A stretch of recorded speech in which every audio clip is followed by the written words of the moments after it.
to all our panelists and our moderator.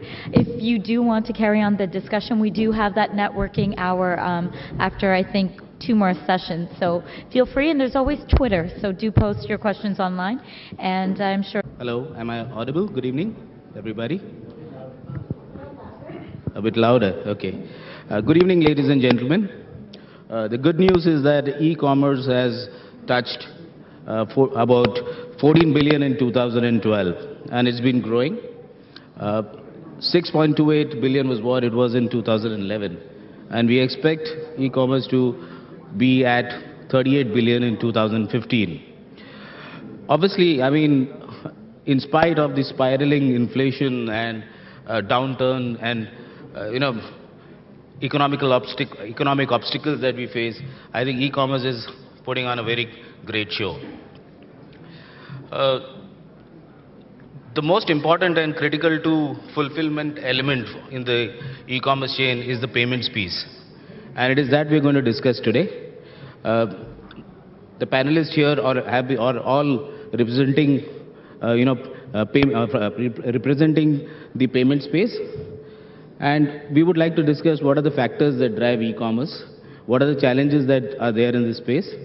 It's very clear that e-commerce has increased due to the spending power, availability of secure online transactions, combined with affordability of smartphones and the reduced data transfer charges.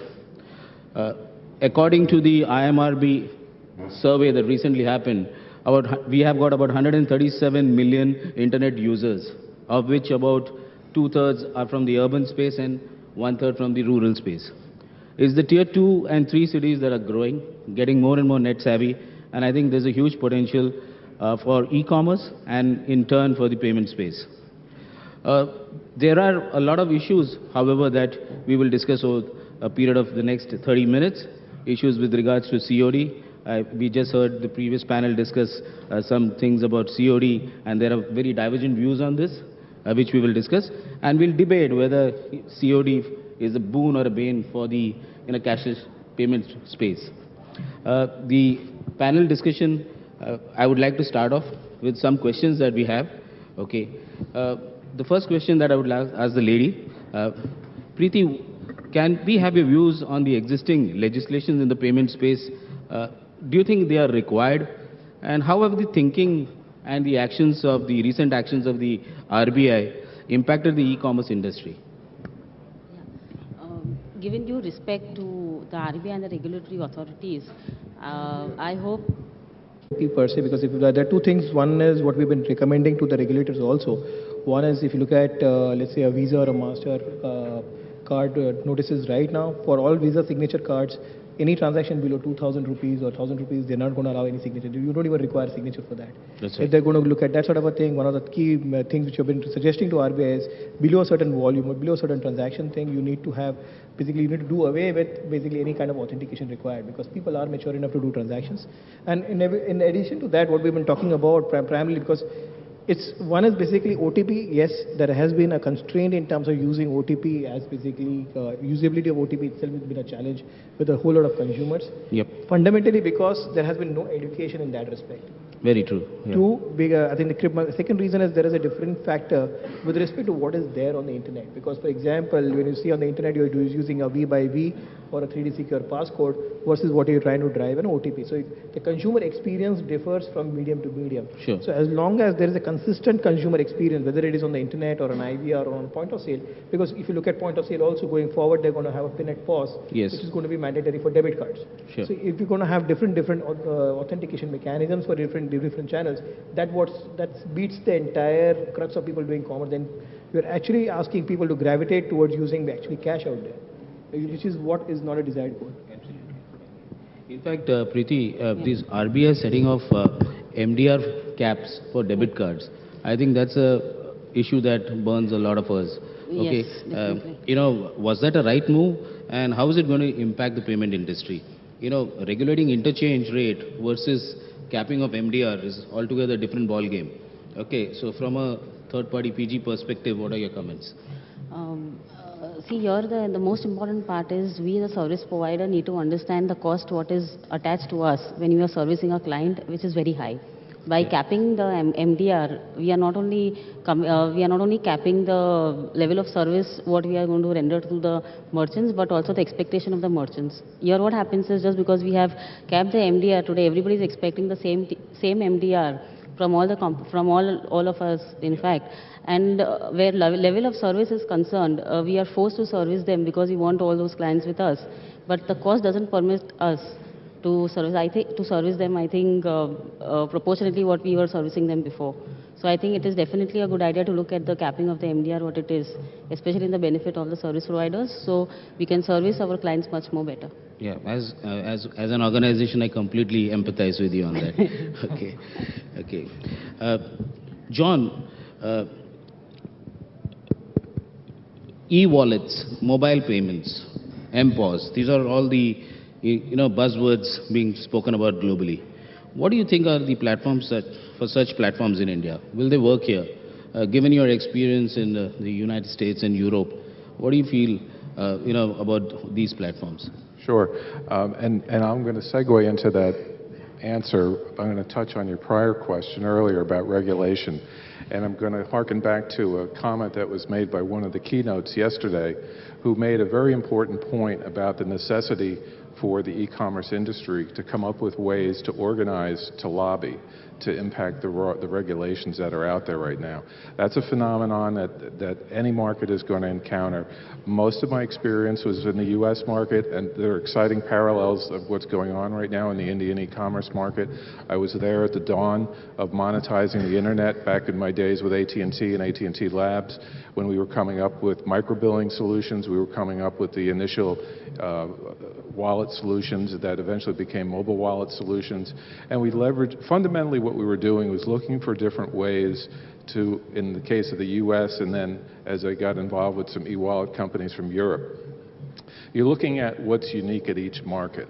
So you're not looking at one kind of a solution that's going to fit and apply to everyone. You have to understand the different market conditions, the different environments, the different cultural differences. So you're looking at what are the norms of pay in the brick and mortar world and trying to figure out then how do you adapt that to a wallet. So absolutely, I mean, some of the numbers, as I'm relatively new to the e-commerce scene within India, you had mentioned a number earlier about a little over 10% maybe of Indian users are online today. There was a couple of other numbers that I came across in some of the collateral that's been given out for the show this week. A little tougher to read here with the light, but there was a number that caught my attention. In third quarter 12, 6 to 8% of online users transacted in India. Of that, about 10% of those were done from mobile devices. Another interesting stat that jumped out at me was, and again, pardon me for a second. 75% of those online in India are aged 15 to 34. So you guys, whether you're recently out of college or if your parents or your nieces, nieces and nephews, I've got a 20 and a 24-year-old, they're on these devices all the time, and not only are they on them all the time, they've grown up with them. So there's like this surge coming as the demographic moves in. Then absolutely, to your question, the wallets are going to be expected. And the models have been worked out. Early on we saw really some of the pioneering work was done in some of the Asian markets, eventually adapted in the US market, European markets, and now it's right place, right time in the Indian market. Yeah, in fact, in the last few months, mobile POS has been a very hot topic. The payments arena, especially in India. There's been significant interest in money attached to this solution. Do you think Square-like mobile POS solutions will also work in India over a period of time? I think it's possible. Another statistic that I noticed, I believe that the figure was about 20% of Indians today are banked, either credit or debit. So 20% then can be tapped into utilizing a technology like Square, but then you have the other 80%, which then segues into your point about the cash on delivery. And I see parallels to that in the U.S. market. A couple of things that we did in the U.S. market was that we were looking at statistics that range from not only what percent penetration did credit and debit cards have into the U.S. consumers, U.S. households, But what were some of the other figures that were out there? What percentage, based, and the surveys would vary from Gartner to Boston Consulting Group to Forrester, et cetera.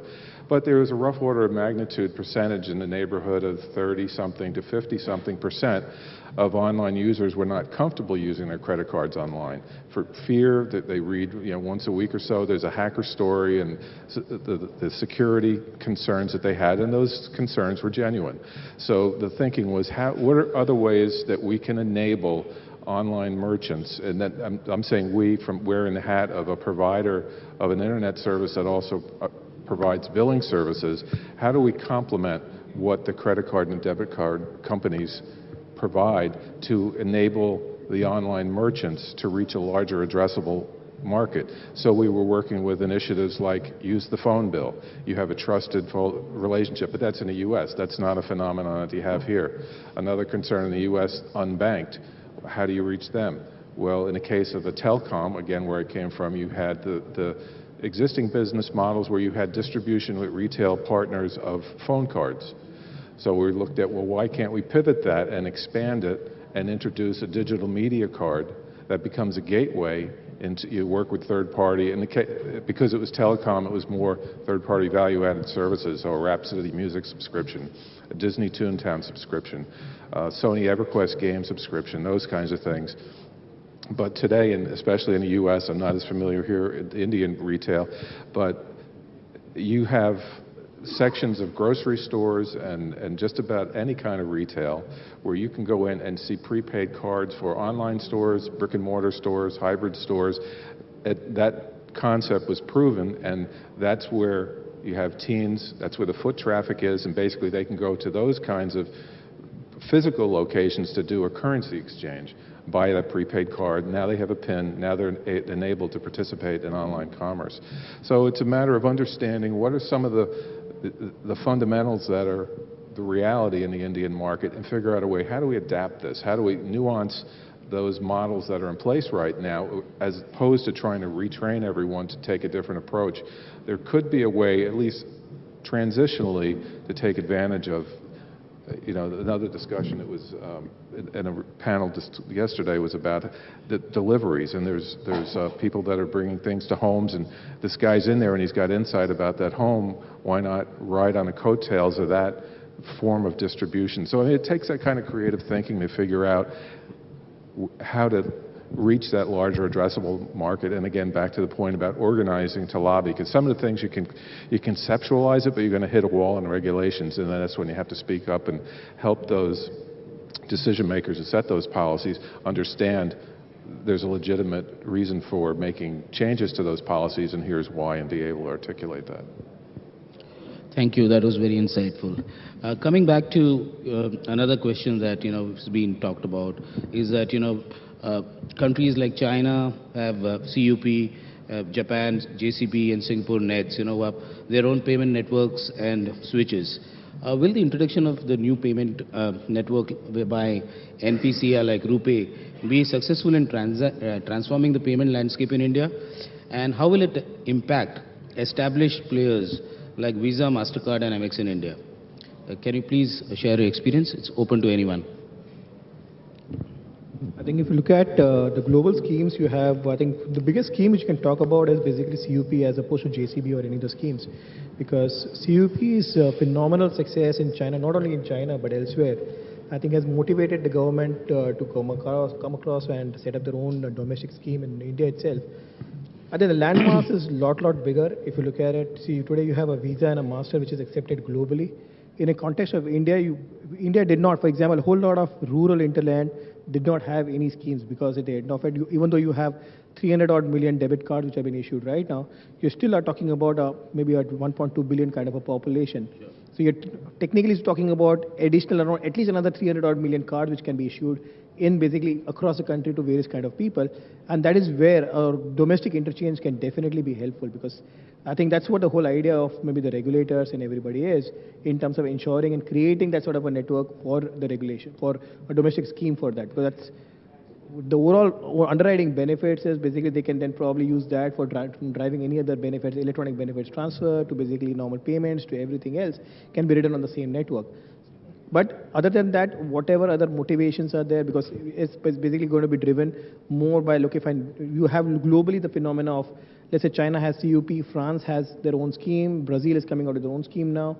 So why not India? Because India is a large country. India needs to have its own scheme, which can be a domestic, called a domestic scheme itself. I think it dovetails into probably the growth in the rural segment, where there are. I don't think Master and Visa made such an impact. Exactly. Okay, uh, is COD a viable payment option? Okay, the impact on COD on e-commerce, and is it a sustainable option given the distribution and reach required for catering to 2 and 3 tier markets? On one hand, on the other hand, playing the devil's advocate, is it a sign of some desperate measure in terms of reporting growth and numbers? COD has been always one of the key factors in the e-commerce industry when you compare.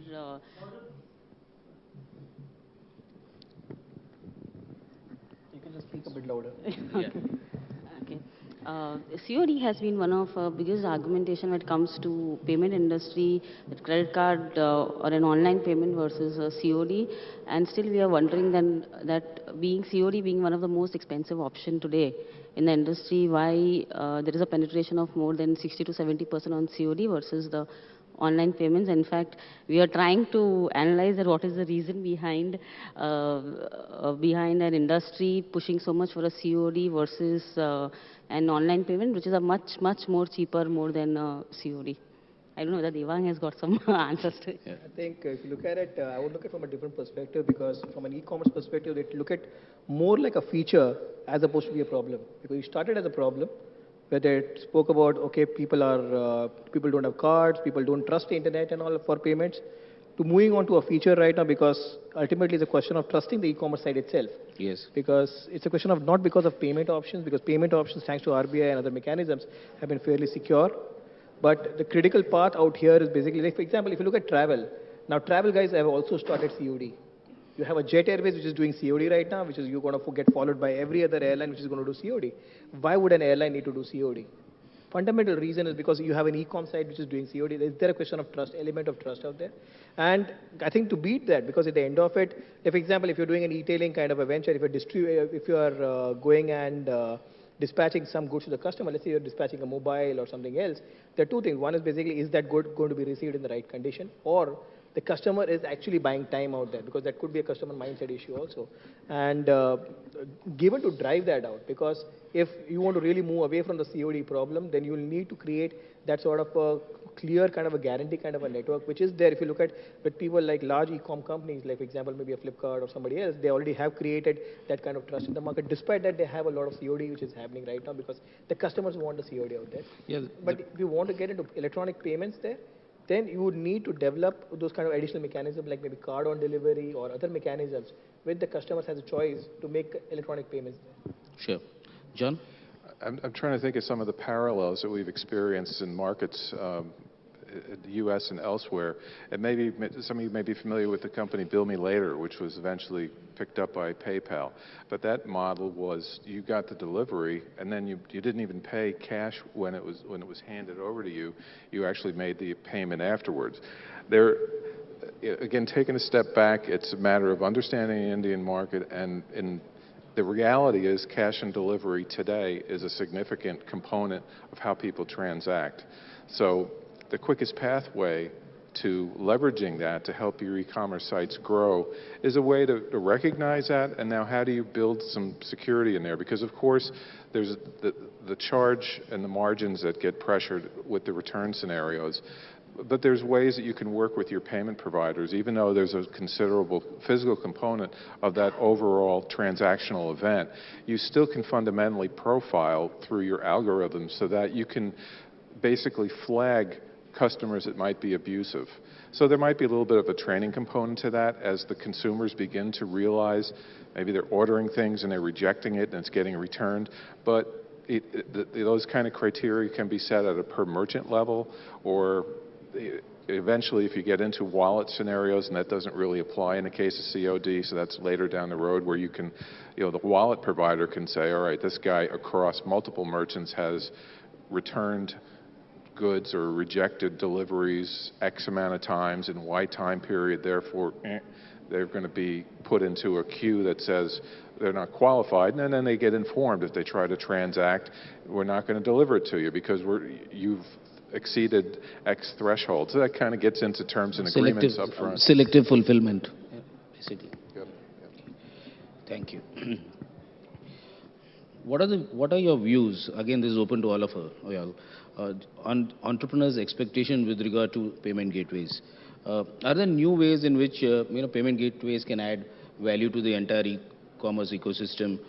Should PGs become full-service entities, that is, shopping carts plus PG plus logistics, SCM, etc., end-to-end? Do you think this is viable? Any comments? I think if you look at it, as a PG, your business is payments. I don't think you'll need to get into anything other than the payment, because any other product that you're going to do is more of a value add out there, because there are people who are running those independent businesses. Now, coming back to the payment itself, within the payment life cycle itself, you have A, the channels, B, basically you have the various payment products, and C, the innovations that you can come out basically on the payment vertical itself. Now, channels you're talking about, because that's where, because as a payment gateway provider, not clear?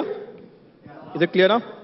Yeah, so as a payment gateway provider, basically you're looking at different channels out there. Typically you look at the internet, you're looking at IVR, you're looking at mobile, you're looking at other channels out there, alternate channels out there for accepting payments. When looking at card options and payment options, you're going to innovate on maybe your credit card, debit card, your IMPS, your various other payment options, net banking and other payment options are there. And C is in terms of what are the value adds that you can create. For example, you can create things like express checkout. Like, for example, we have already created products like express checkout. We have created products like EMIs. We are supporting EMIs for 9 banks right now. So there are various products which can be given out as a complete payment solution to basically any e-commerce entity or any commerce entity. Now, that could apply from an industry to industry, because here, since we are in an e-tailing event, we're talking about specific to retail industries. When you're looking at retail industries, their needs, because what essentially you're trying to do is replicate the ground behavior on an online site, except basically taking the overheads of maybe only physical overhead of any site or basically anything else. So there can be a lot more scope for innovation for an e-com, maybe a payment gateway provider, payment services provider. And I think that is where the security element also comes in, because yes, shopping carts you can, because if you look at globally, people have integrated with multiple shopping carts, 20, 25 shopping carts, and everybody, all of us out here have integrated with multiple shopping carts. But that's more in terms of customer engagement, because for a customer to get GTM, go to market, becomes a lot faster in terms of if we have an XYZ shopping cart interface versus anything else.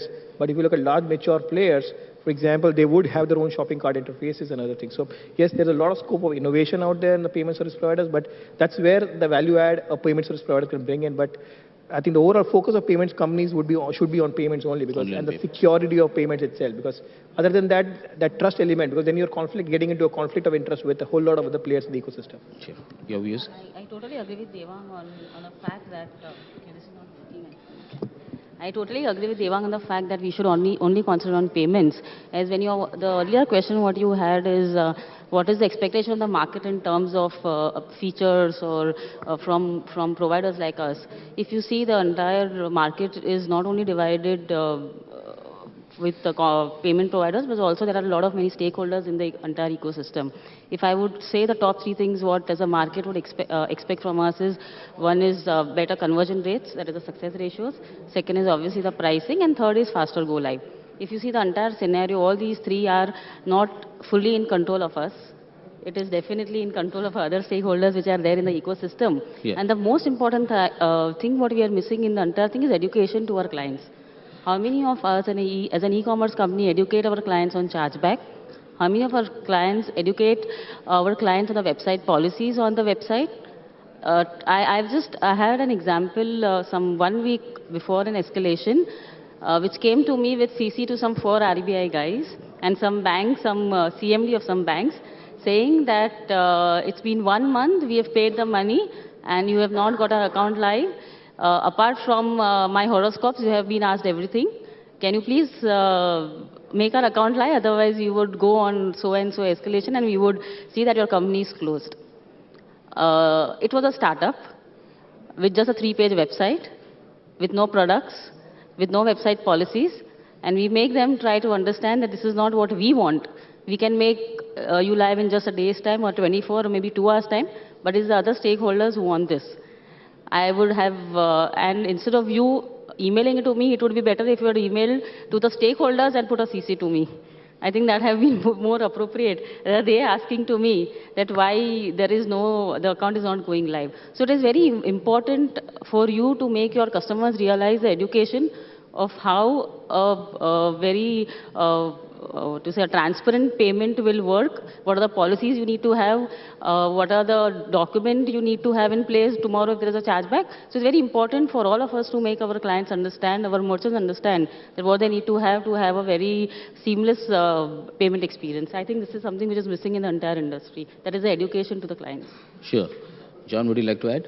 I would like to add, and I'll give a little bit of a twist. I don't know if this necessarily conflicts with the answers my co-panelists have given, and I'll take on from 2 angles. One is considering the technology is always evolving. So what I mean by that is we heard in one of the earlier panels, it might have been this morning in a keynote, about the driverless cars. Those kinds of vehicles, not only is that technology there, what's going to morph into that technology is transacting from your automobile as well. So it's not, even though the mobile devices are gaining in sophistication, you're seeing other appliances, so to speak, of the day-to-day rhythm of life being plugged into the internet, so to speak. So it's the car. It could conceivably be the refrigerator. We know, well, this isn't an exact example, but many of you are probably familiar with some of the trials that have been done over in Asia. I'm not sure if it's Japan or Korea, where they're in subway stations and they have images of the grocery store look, and with their mobile devices they're doing their shopping while they're waiting for the subway train. That's a little bit different. That's the mobile device. But there is discussion about some of these other kinds of appliances also not only being remotely powered, but accessing the internet. So the payment gateways need to be aware of that and planning ahead for that. Now, the nuance to where else does the payment providers consider playing, you have your core responsibilities that was discussed here, but there's also competition with and a challenge to be differentiated to the web merchant. So you're also seeing models emerging where the payment providers are morphing into covering the rewards programs and tracking against that and merging it into the payment component of the overall customer experience, and then just let your imagination go from there. It's understanding that overall customer experience and helping the payment provider, helping the merchants put their arms all around that on behalf of their users, so that it's trending in a direction where these younger demographics are expecting these easier automated experiences. Thank you for the insight. I have a final question, and this is for all of you, okay, before we go to the audience. Placing yourself in the shoes of the regulator, what would you do, each one of you all, and what would you do to scale up or exponentially kickstart or truly encourage the cashless e-commerce space in India? Good question. I would definitely not ignore the stakeholders who are there, who are actually doing the business, are responsible for facilitating so much of business online. Yeah. I would definitely, as a regulatory authority, take their suggestions, look into it, and help them in their garnering business instead of they cutting the business, I think. Devang? I think that's the simplest question to answer, because if I'm looking from a player side, at the end of it, you would want to wind up all regulations regarding payments, number one. Because at the end of the day, if you look at the country like India, I think we are getting too paranoid about frauds out here in this country. And if you look at the percentage of fraud to the overall commerce that is happening in this country, is far, far too minimal compared to any other geographies. Rather than investing in basically really good fraud management systems, we are trying to plug the fraud. Yes, that's a good practice, but at the end of it, at what cost? Because if you look at, I think, some of the statistics I saw yesterday morning in terms of one of the panels, where they spoke about the number of kind of e-commerce or commerce in India versus what is there in US. We are not even there at maybe 5% of that. Sure. So the idea is basically you need to grow that market. If you're growing at that scale, the idea is to basically knock out whatever is key and relevant to be able to go there and make sure that we are able to reach there. Yeah. Yes, that's fundamentally the thing I would look at typically. John, would you like to comment on this? Would you want to pass it? Yeah, I come back. Okay. In my opinion, I think the difference between Western developed markets and India is that, our market is focused due to this regulatory policy is focused too much on being risk averse. Okay, the safety first kind of ethos that we have versus markets there which are actually marketing driven, more business driven. So once, as you both of you have rightly pointed out, if we can. As stakeholders in the entire system, if you're able to convey, what exactly are the issues that we face on a day-to-day basis in terms of, our go-to-market strategy, I think that will help a lot. And it's working very closely with those regulators and making them feel comfortable because their concerns are legitimate and there are parallels again to the experience in the U.S. market back in the old, mid-90s when I got involved with the microbilling initiative. I was in a business unit at AT&T that was called, it was a 900 product house. It was premium calling. So you'd call a 900 number and the call was metered. You might have called for a brief weather update if you were traveling from the East Coast to the West Coast of the U.S. You might have called tech support and paid $2 a minute for high-end support. There were horoscope lines, there were psychics, there were all kinds of applications. But the essence of that was that AT&T had developed this voice commerce merchant settlement infrastructure that was then in a position to be able to be pivoted to e-commerce. But it made some of the executives, it made some of the regulators nervous about, although we're metering and billing for voice commerce transactional events, are we ready to make the leap to putting a pair of Levi's jeans on a phone bill? So you have to work with the regulators, set some benchmarks, do some tests and pilots, work through the issues, and hopefully persuade them that they can then open that up to a broader rollout. Thank you. I'd now like to, throw the floor open to the audience. Anyone like to? Can you just use the mic, please? Can somebody just pass the mic? Okay.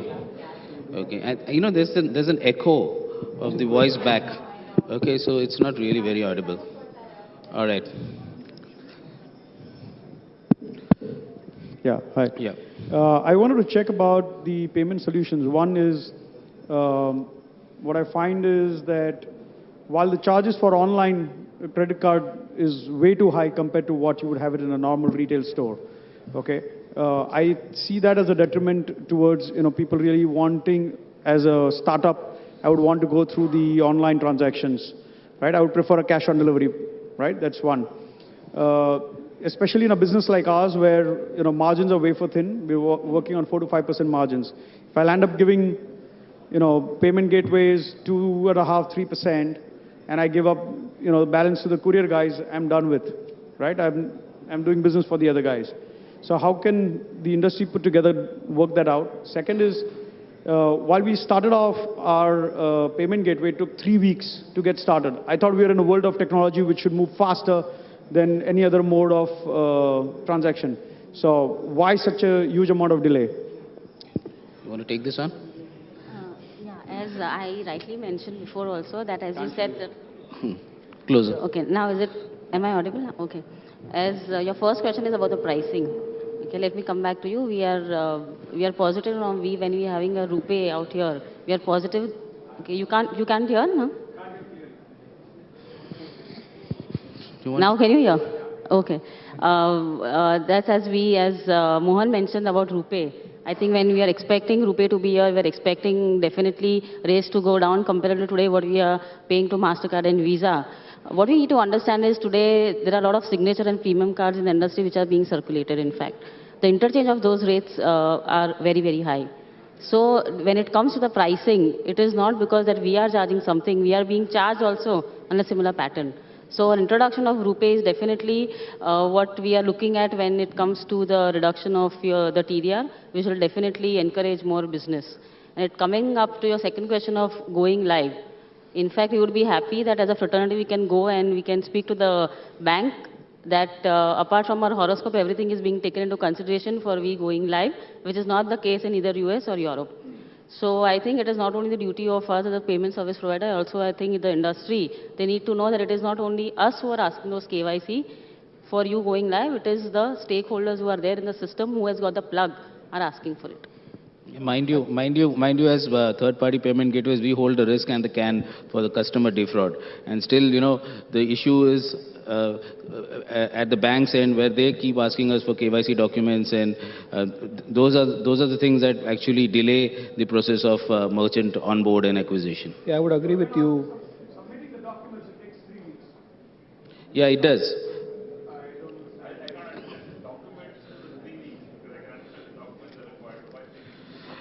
Generally, as it goes to the bank, given the traffic into the bank, it does take that much time.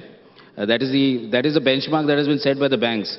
It's in our role, we try our best to shrink that window by following up and all. But that's what it is. The stakeholders, other than us, are the ones who basically are There is a responsible. verification process done by the bank, and there is a registration with Mastercard and Visa what the bank needs to do, which is just done once or twice a week. And So what- the delay is.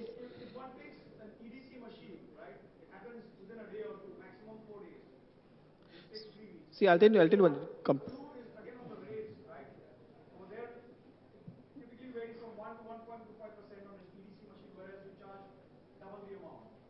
Because on a CNP transaction, the risk is much higher than a card present scenario. So, Yes, no, there the is- interchange rate is much higher on a It is CNP higher. rather I than mean, a CP. it's something I that, think, Devang, I think you can throw we are more there light on on this. both the EDC as well as on the internet side. I think if you look at the interchange rate on an EDC machine, average interchange on EDC is 1.16 versus on internet itself is around 1.65 for a basic card, which goes up to 1.85 or 2.05 based on signature card, or basically you're looking at a platinum card. So now that is basically kind of interchange when you're talking at the internet side of it. So internet, the basic interchange itself is 1.65, not anything, no bank or anybody can charge you lower than 1.65. That's basically grown out of the perceptions which has been there earlier in terms of risk and other things. Because what they always realized, all they always realized was basically internet was far more riskier as opposed to basically your point of sale terminals. Now, even in point of sale terminals, if they give you a 1.2, 1.25, banks are basically cutting their own profitability out there and they're getting subvention from some other departments. It is not, because banks cannot offer 1.25 without basically getting it. So yes, today we are seeing that, yes, somebody is paying for it. It's the bank which is paying for it right now.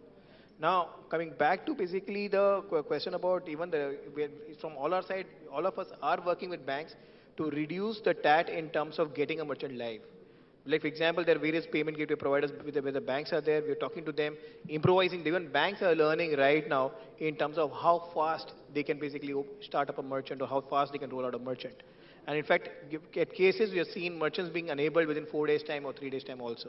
So it's not basically always a 3-week kind of an experience, but A, it is dependent on the kind of merchants, and B, is on the kind of documents that have been given, because most of the times, the documents itself are not, even if you say documents are 100% perfect, but most of the time the documents itself are not perfect. That is the biggest challenge we always face as payment service providers. Also, I just wanted to add, the pricing depends upon various factors. The one that you mentioned, the POS terminal, is a card present transaction. Okay, that's supposed to be less riskier than a card not present transaction which happens on the net. Okay, and going forward also, we were talking about MPOS. MPOS is going to be technologically a great product, but is it going to be cheaper? Out in the West, it's a more of a subprime kind of product, where smaller vendors, street side, Bristos are ones who use them. Okay, so all these, the rates are a manifestation of what kind of risk the banks and the card companies perceive. Hi, I'm Hiren. So, ma'am said that with RuPay, the pricing would come down. So, can we expect below 1%, or what would be the RuPay's projection? And second question is, we are talking about cash on delivery, and we know that card on delivery is also picked up very well in Europe and States. So, what is the hurdle of RBI to allow card on delivery in India? I think if you look at it, one is RuPay. I think it is best addressed by National Payments Corporation of India. I don't think we have any control or handle over that. I think our wishes is that they would reduce the interchange. In terms of card on delivery, RBI does not have any local standard. The RBI doesn't intervene in that, because from an RBI perspective, to be honest and fair to the regulator also, they ask the banks to go around and implement card on. So it clearly is a mandate of each and every e-com company, because if you're using maybe cash on delivery and against cash on delivery, you are comfortable maybe rolling out GPRS terminals to either your own logistics partners, or if you have your own logistics, you driving your own logistics with the cards, then you are all fair to do that. And this is what is happening right now also. If example, if you look at, I think taking what Mohan was talking about MPOS terminals, I think one of the biggest use cases of MPOS terminals people have been citing is on basically COD itself, making probably providing a card on delivery option. So for this kind of services.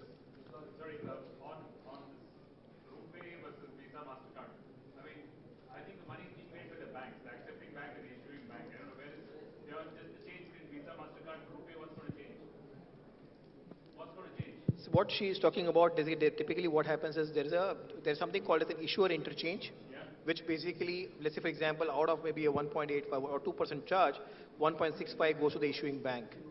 There is a 5%, 0.05 basis point which goes as a scheme fees, which goes to Visa or a Master, and the rest is kept by the acquiring bank. So what she is talking about typically is the interchange, which is going to the issuing bank, which is going to change, which is charged with the bank. Charged to the bank.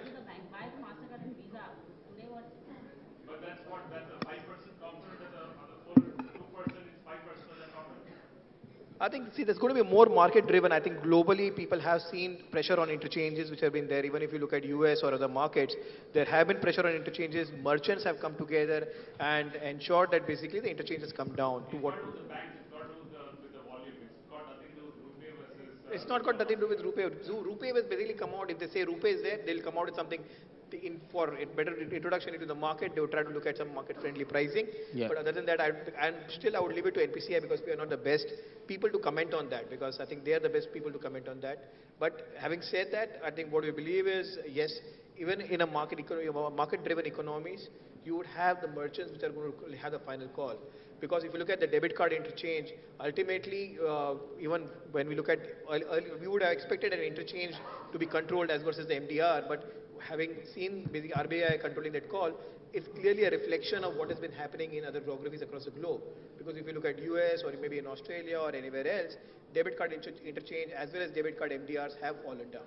And that's basically why, which has basically seen the behavior in India also. Whether it's good or bad, it's something to be seen, right?